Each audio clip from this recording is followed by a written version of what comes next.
सोनाली व अक्षय बॅट-बॉल खेळायला मैदानावर आले होते. तेव्हा त्यांना कुई कुई आवाज आला. सोनालीने बघितले की कुत्र्याचा पिल्ला रडत होता. ते दोघे खेळायला बंद केले.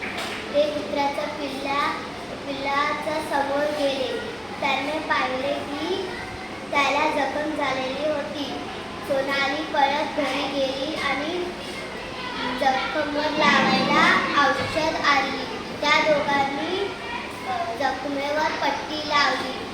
अशा प्रकारे काही दिवसात कुत्र्याचा पिल्ला ठीक झाला. या पुस्तकात प्राणी मात्रावर दया करावी हे सांगण्यात आले आहे. या पुस्तकात मुख्य पृष्ठावर मुलगी आणि मुलगा